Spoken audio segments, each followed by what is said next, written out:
Hello everyone, welcome back to the channel. Today we will be discussing Indian economy on the eve of independence.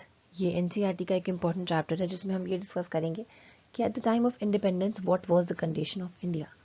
So let's start the video. सबसे पहले जिस sector के बारे में we will be discussing वो है economic development. कि country का development under the colonial rule under the British empire कैसा हुआ था, क्या डेवलप था बिल्कुल या बिल्कुल भी डेवलप नहीं था.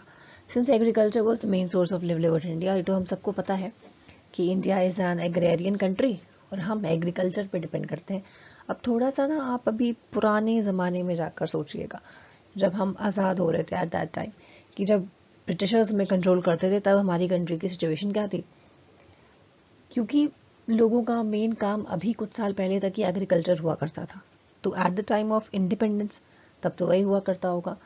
तो दैट इज़ वाई हमारा agriculture was the main source of livelihood in India. जब मेन सोर्स एग्रीकल्चर है तो रेसिडिंग पॉपुलेशन भी रूरल में ही रहेगी. ठीक है. It was also characterise apart from agriculture और भी क्या था at the time of independence. Handicraft industry बहुत अच्छी थी इंडिया की. कॉटन एंड सिल्क टेक्सटाइल बहुत अच्छा था. Metal and precious stone works बहुत अच्छे हुआ करते थे.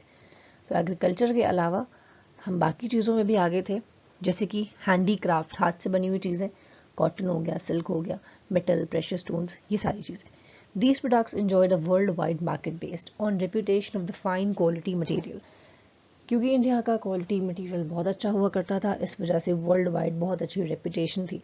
एक बहुत अच्छा खूबसूरत सा कपड़ा है जिसे मुस्लिन कहते हैं, और इसको हिंदी में मलमल भी बोलते हैं. तो ये एक कपड़ा है जो इंडिया का बहुत खूबसूरत सा था और उससे ही क्राफ्ट्समैनशिप आगे बढ़ी. लोग उस पर चीज़ें बना बना कर कपड़े, अलग अलग तरह की ड्रेसेस बनाकर बेचते थे. तो apart from agriculture eight the time of independence हम इन कुछ फील्ड्स में भी कुछ कमाल कर रहे थे. Second point was the economic policy pursued by the colonial government in India were concerned more with the promotion and protection of economic interests of their home countries.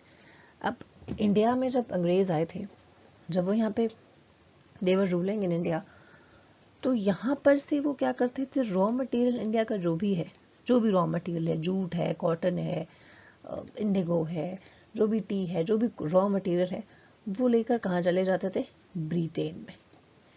यहाँ पर वो बनाते थे फिनिश्ड गुड्स. इस रॉ मटेरियल से यहाँ पर finished goods बनाते थे और फिनिश्ड गुड्स बनाने के बाद फर्दर लाकर इंडिया में बेच देते थे. तो एक तरह से सस्ते में खरीद लेते थे रॉ मटेरियल और लाकर वही सेम चीज़ उसे बनाकर प्रोडक्ट महंगा महंगा बेच देते थे इंडिया में.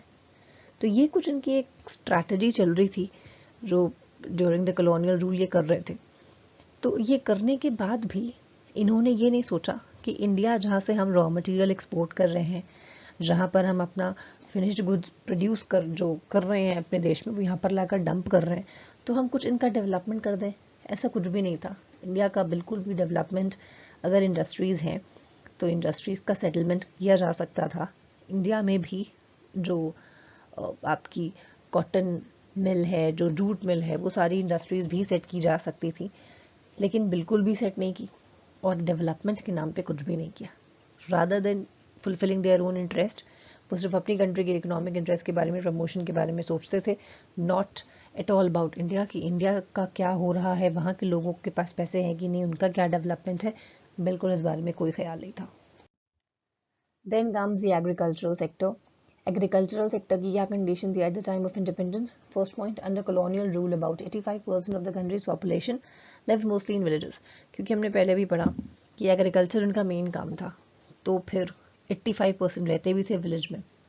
In spite of such a large share, इतनी लार्ज पॉपुलेशन जब अब आप देखिए विलेज में रह रही है और 70% के अराउंड तो एग्रीकल्चर के ऊपर ही डिपेंड करती है, तो इतनी लार्ज शेयर ऑफ पीपल का डिपेंडेंस होने के बाद भी एग्रीकल्चर सेक्टर का कोई भी डेवलपमेंट नहीं किया गया.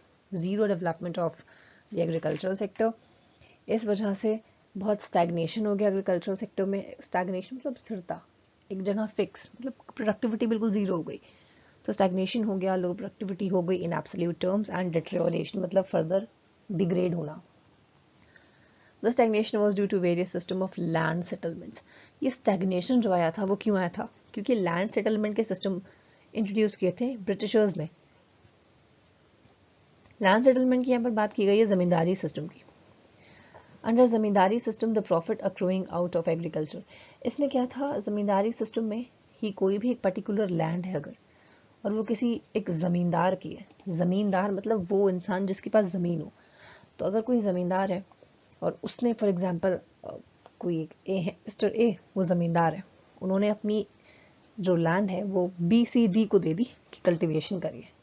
तो बी सी और डी जब कल्टीवेशन करते हैं उस लैंड पे, तो जो मिस्टर ए है वो आकर उस लैंड का जो भी प्रॉफिट होता है वो ले जाते हैं उठा के, और कभी कभी तो ज़बरदस्ती ले जाते हैं, चाहे प्रॉफिट हो चाहे ना हो, फिर भी पैसे मांगते हैं, या फिर प्रोड्यूस का कुछ पार्ट ले जाते हैं। तो इस सिस्टम में क्या हो जाता था कि जो प्रॉफिट अक्रू किया जाता था एग्रीकल्चर सेक्टर से वो ज़मींदारों के पास चला जाता था इंस्टेड ऑफ कल्टीवेटर। कल्टीवेटर मतलब वो इंसान जो फार्मिंग कर रहा है, दिन भर वो फार्मिंग कर रहा है, और जैसे ही उसको फ़ायदा हुआ तुरंत कौन आ जाता है, ज़मींदार, कि चलो अब पैसे निकालो। और उनका मेन काम क्या था ज़मींदारों का, कि जितना हो सके हम रेंट इनसे वसूल लें। All these things were doing all these things were done by the Britishers के ही अंडर, मतलब ये लोग कर रहे थे, ज़मींदारी सिस्टम उन्होंने इंट्रोड्यूस किया था। तो फिर इससे क्या हो जाता है, एक कार्टेल टाइप का बन जाता है। जो ज़मींदार थे आपस में वो, भाई अब ऑब्वियस ही बात है कि जब ज़मींदार 4-5 बैठे होंगे तो वो यही सोचेंगे कि यार कल्टीवेटर्स को जितना चाहो उतना एक्सप्लॉइट कर सकते हैं, क्योंकि गवर्नमेंट जो है वो उन्हीं का साथ दे रही है। ब्रिटिश गवर्नमेंट ने खुद ही इंट्रोड्यूस किया है, वो क्या ही सुनेंगे पुअर पेजेंट्स के बारे में। तो ये सिस्टम कर दिया गया था जिससे स्टैग्नेशन आ गया था इन द एग्रीकल्चर।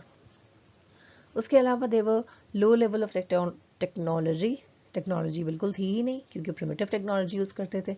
इसके अलावा इरिगेशन फैसिलिटी भी नहीं थी, नेग्लिजिबल यूज़ ऑफ फर्टिलाइजर्स था, जिससे कि और भी ज़्यादा बुरी कंडीशन हो गई थी इंडियन एग्रीकल्चर की। There was relatively a higher yield of cash crops, cash crops की हायर यील्ड थी। Cash crops like tea, coffee, rubber, जिन्हें हम फर्दर एक्सपोर्ट के लिए यूज़ कर सकते हैं। तो कुछ कैश क्रॉप तो ग्रो किए गए, लेकिन उससे फार्मर्स को कोई फ़ायदा नहीं हुआ। टी, कॉफ़ी, रबर, जूट, जो भी चीज़ें, जो भी कैश क्रॉप्स हैं जिसे हम फर्दर एक्सपोर्ट करते हैं, वो ग्रो तो किए गए, अच्छे खासे ग्रो किए गए, लेकिन उससे जो फार्मर जो बेचारा ग्रो कर रहा है उसको कोई फ़ायदा नहीं हुआ, क्योंकि उसका एक्सपोर्ट करने के बाद पूरे पैसे ले जाते थे अंग्रेज़। ये अभी हम आगे पढ़ेंगे कि वो कैसे ले जाते थे। Last point is despite some progress in irrigation, irrigation में कुछ प्रोग्रेस हल्की फुल्की करी भी थी, लेकिन फिर भी एग्रीकल्चर स्टार्व्ड ऑफ इन्वेस्टमेंट, फिर भी एग्रीकल्चर परेशान रहा, उसमें इन्वेस्टमेंट बिल्कुल नहीं की गई। टेरेसिंग में, फ्लड कंट्रोल पे कोई पैसे खर्च नहीं किए गए, ड्रेनेज पे कोई पैसे खर्च नहीं किए गए, एंड क्रॉपिंग पैटर्न पर भी बिल्कुल ज़ीरो इन्वेस्टमेंट थी। Then comes industrial sector. Even after the country's world famous handicraft, जो कि आपने फर्स्ट स्लाइड में पढ़ा कि इंडिया में जो वर्ल्ड फेमस हैंडीक्राफ्ट बनता था मुस्लिम कपड़े से, मलमल के कपड़े से, बावजूद उसके कुछ खास उसमें पैसे नहीं खर्च किए गए, कुछ खास उसका डेवलपमेंट नहीं किया गया। क्यों नहीं किया गया भाई? क्योंकि जो ब्रिटिशर्स थे they wanted to reduce the status of India to mere exporter. Britisher चाह ही यही रहे थे कि भाई इंडिया वालों को सिर्फ एक एक्सपोर्टर बनाओ, इनके यहाँ से जो भी रॉ मटेरियल है अपने देश ले जाओ, अपने देश में बनाओ फिनिश्ड गुड्स, और फिर इन फिनिश्ड गुड्स को लाकर इन्हीं को बेच दो। ठीक है, तो सिर्फ इंडिया क्या रह जाएगा, एक्सपोर्टर ऑफ रॉ मटेरियल रह जाएगा, और फिर बाद में इंडिया क्या बन जाएगा, मार्केट फॉर फिनिश्ड प्रोडक्ट्स। ठीक, तो वो ये स्टेटस चाह रहे थे, वो क्यों ही डेवलपमेंट करेंगे आपके देश का, उनको कोई मतलब नहीं था। They were fulfilling the economic interest of their own country Britain. Second point, the decline of indigenous handicraft. जब हैंडीक्राफ्ट इंडस्ट्री का कोई भी ख्याल नहीं रखा गया तो वो धीरे धीरे डिक्लाइनिंग की स्टेज पर आ गई। जब वो डिक्लाइन करने लग गई इंडस्ट्रीज जो हैंडीक्राफ्ट की थी, तो जो लोग अनएम्प्लॉयड हुए, क्योंकि अनएम्प्लॉयमेंट तो आ ही जाएगा, तो जो अनएम्प्लॉयड हो गए वो फिर कहाँ चले गए, एग्रीकल्चर सेक्टर में। अब एग्रीकल्चर पर और भी ज़्यादा प्रेशर आ गया था। ठीक है, तो डिक्लाइन की वजह से मासिव अनएम्प्लॉयमेंट आया, जिससे लोग कहाँ भागे, एग्रीकल्चर की तरफ, जिससे फर्दर एग्रीकल्चर पर pressure. During the second half of the 19th century, second half of the 19th century के around cotton, jute and industries set up हुई थी। फर्स्ट टेक्सटाइल इंडस्ट्री जो सेटअप हुई थी बॉम्बे में 1853 के अराउंड हुई थी, एंड फर्स्ट जूट मिल जो सेटअप हुई थी वो बंगाल में हुई थी 1885 के अराउंड। ठीक है, और जो इसको क्या कहते हैं, शुगर इंडस्ट्री जो थी, शुगर की इंडस्ट्री जो थी वो भी इंडियंस ने ही डेवलप की थी 1930 में। इससे पहले ब्रिटिशर्स ने कुछ भी खास नहीं किया कि वो कुछ कर ले, कहीं थोड़ा बहुत हाथ हिलाने दें इंडियंस को, बिल्कुल भी नहीं। कि वो कहीं पर भी कोई अपना आइडिया लेकर आते थे तुरंत उसे रिजेक्ट कर दिया जाता था। जिसको का इनकॉर्पोरेशन हुआ था 1907 में, and industries like sugar, paper, cement come up after second world war. Second world war आपका 1940 टू 1945 चला। अब आप ये सोचिए कि सेकेंड वर्ल्ड वॉर मतलब आफ्टर 1945 इंडिया में शुगर, पेपर, सीमेंट आए, सीमेंट की इंडस्ट्रीज आई। तो काफ़ी लंबा टाइम है और बहुत बहुत ज़्यादा बैकवर्डेशन थी।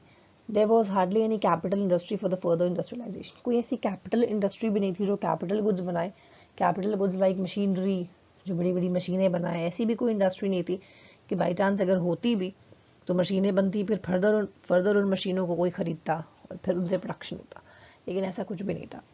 The growth rate of industrial sector and its contribution to the GDP remained very small. क्योंकि कोई मतलब इतना इंटरेस्ट ही नहीं लिया गया कि कुछ किया जाए।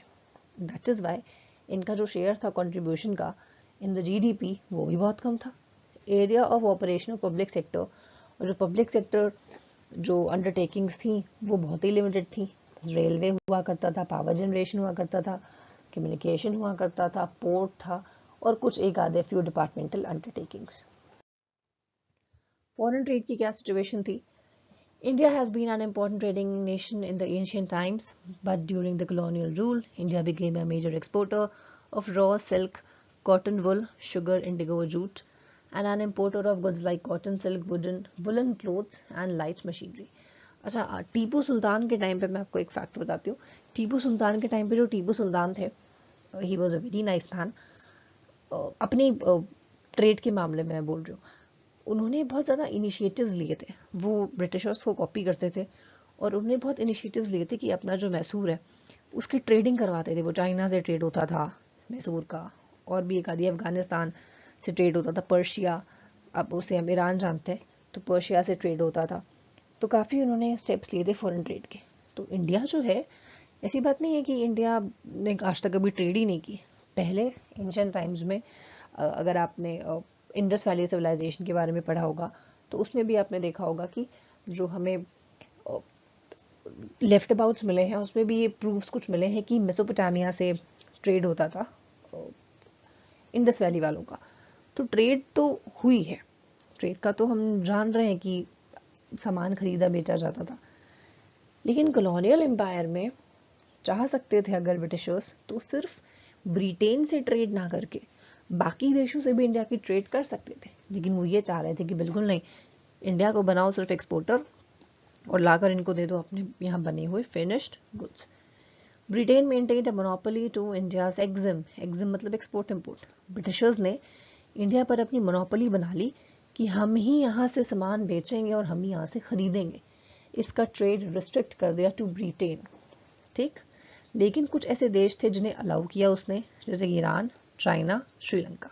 इन्हें अलाउ कर दिया कि ठीक है, अच्छा तुमसे हम हल्का फुल्का सा ट्रेड कर लेंगे।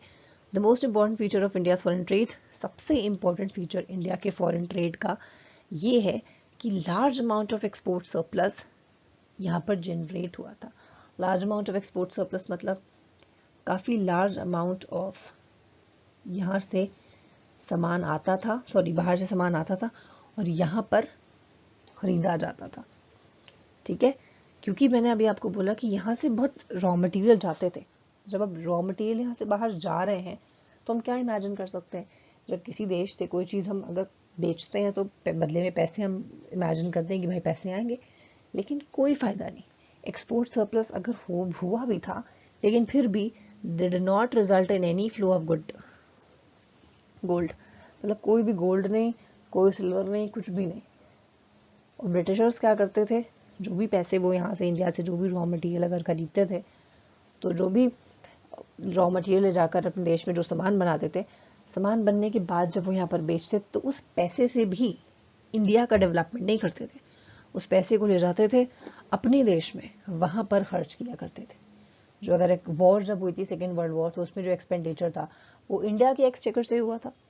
जो सोल्जर्स का जो मेंटेनेंस था, it was because of India's exchequer. तो इंडिया के पैसों का पूरा इस्तेमाल किया गया था, इंपोर्ट ऑफ इनविजिबल आइटम्स किए गए थे, उसका भी पूरा पेमेंट इंडिया की ट्रेजरी से किया गया था। इनविजिबल आइटम्स मतलब सर्विसेज होता है, तो सर्विसेज भी जो मंगवाई गई थी उसका पूरा पेमेंट इंडिया के ही पैसों से किया गया था।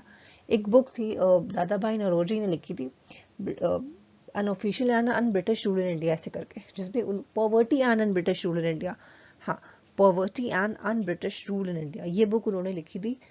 This book was written by Dadabhai Naoroji, और इसमें उन्होंने पूरी इंडिया की इकोनॉमिक सिचुएशन एक्सप्लेन करी थी कि ब्रिटिशर्स ने क्या किया था। इकोनॉमिक कंडीशन ऑफ इंडिया उसमें बहुत अच्छे से एक्सप्लेन है। Alright, so this is the last slide.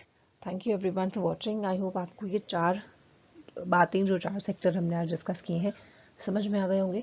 In case of any doubt, please you can use the comment box, and please visit the comment box for all the links, जो भी आपको जहाँ पर भी जो भी वीडियो चाहिए, link is given in the description box. Thank you again everyone, and may God bless you.